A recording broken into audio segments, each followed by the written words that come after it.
A gente continua nesse assunto justamente para entender melhor sobre essas taxas de 25% sobre as mercadorias e vamos trazer ao vivo a análise e o comentário do economista e empresário Roberto Gianetti da Fonseca, que também já foi representante dentro da Camex, outros setores econômicos e outras instituições também. Vasta experiência. Seja muito bem-vindo aqui com a gente no Jornal da Manhã, Roberto Gianetti da Fonseca. E nós estamos aqui desdobrando pontos econômicos, pontos políticos, repercussões em torno dessa taxação de 25%. E, é claro, gostaríamos de abrir espaço aqui para entender a sua avaliação. Bom dia, bem-vindo. Bom dia, Beatriz. Muito obrigado pelo convite. Bom, nós estamos tendo aqui de manhã essa notícia que já era, de certa forma, esperada, que dentro da seção 301 da legislação de comércio exterior americana, os Estados Unidos poderia arbitrar sanções econômicas ou punições econômicas contra a economia brasileira, contra a exportação brasileira, tendo em vista alguns argumentos, alguns temas que eles consideram sensíveis para a economia americana. E colocam aqui um conjunto de itens que demonstram, à primeira vista, sim, primeiro, uma tremenda hipocrisia, porque são temas em que os Estados Unidos não tem nenhuma moral para impor essa situação, como, por exemplo, falar de desmatamento ilegal no Brasil. Claro, nós temos desmatamento ilegal, como tem em vários outros países do mundo, e aqueles que já, inclusive, destruíram as suas florestas totalmente, que moral que tem para falar com quem preserva mais da metade do território brasileiro em reservas naturais, em parques, e, enfim, que tem ainda uma vasta cobertura vegetal e floresta amazônica e mata atlântica disponível.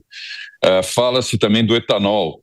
O etanol, em que o Brasil é também um protagonista desde sempre, fomos concorrentes com os Estados Unidos e deveríamos hoje muito mais procurar uma colaboração no mercado internacional do que um ter acesso ao mercado do outro, que é um objetivo mesquinho e ínfimo, não tem menor sentido econômico. Então, de novo, aqui um grande equívoco de colocar etanol nessa lista. Fala-se também sobre propriedade intelectual, a questão das patentes.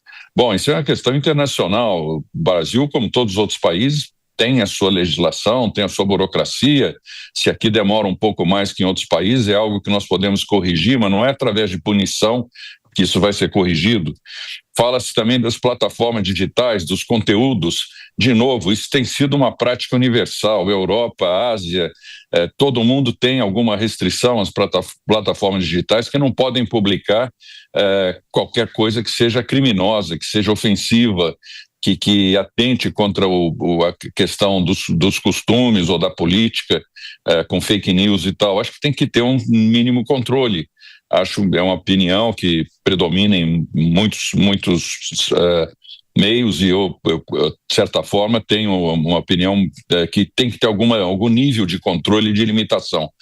Mas, enfim, eu quero concluir que aqui não se trata de uma questão nem ideológica e nem política. Na minha opinião, é puro interesse econômico e comercial. Os países não são amigos, os países têm interesses. E quando esses interesses são conflitantes, é óbvio que existe esse tipo de tensão, esse tipo de represália. E o Brasil hoje tem interesses conflitantes com os Estados Unidos porque nós estamos nos tornando protagonistas importantes, relevantes na área agroalimentar, na área de meio ambiente e na área de energias renováveis. Essa ascensão do Brasil, hoje inclusive sendo o segundo maior receptor de investimento direto estrangeiro no mundo, coloca o Brasil num cenário de concorrência, de competição. Especialmente o PIX, eu acho que ganha um destaque aqui, porque o PIX veio, de certa forma, ameaçar as bandeiras americanas de cartão de crédito, que cobram taxas dos consumidores e dos comerciantes, enquanto o PIX é gratuito e universal. Sim. É do Banco Central, que é o regulador, mas não é uma operação que o Banco Central tenha um interesse específico de concorrência. Ele simplesmente colocou à disposição da população brasileira um meio de pagamento, mais fácil, mais econômico, mais gratuito e que permitiu a bancarização de milhões de brasileiros e torna-se hoje internacional, uma ameaça, sem dúvida, às bandeiras de cartão de crédito americana.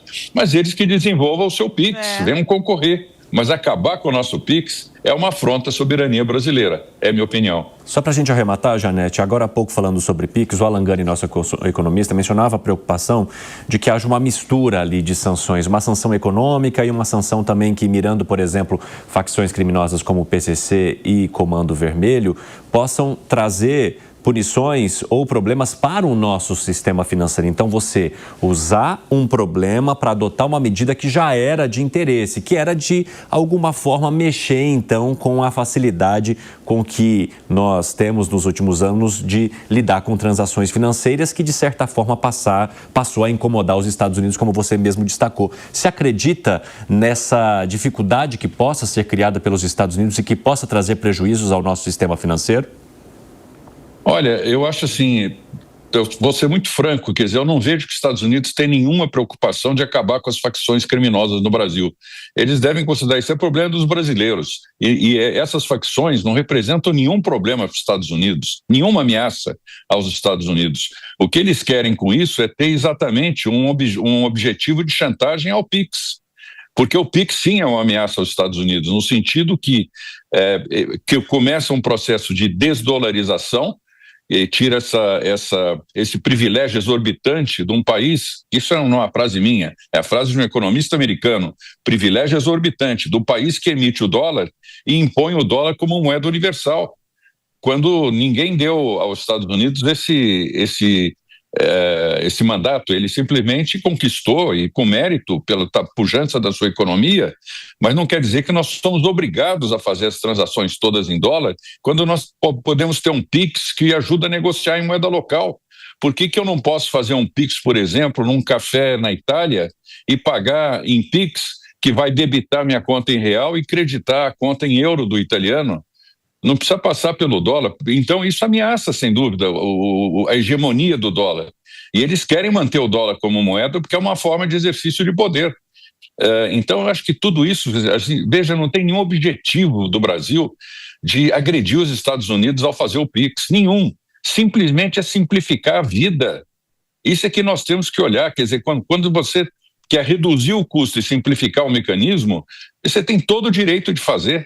E eles não têm o direito de interferir numa coisa que o Brasil criou, de mérito próprio. Aliás, propriedade intelectual brasileira. Se vamos falar de propriedade intelectual, nós temos as nossas também.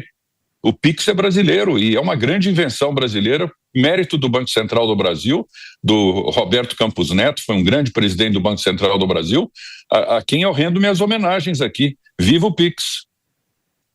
Roberto Gianetti da Fonseca, ex-secretário da Camex, economista, muito obrigada por compartilhar sua experiência aqui com a nossa audiência. Seja sempre bem-vindo.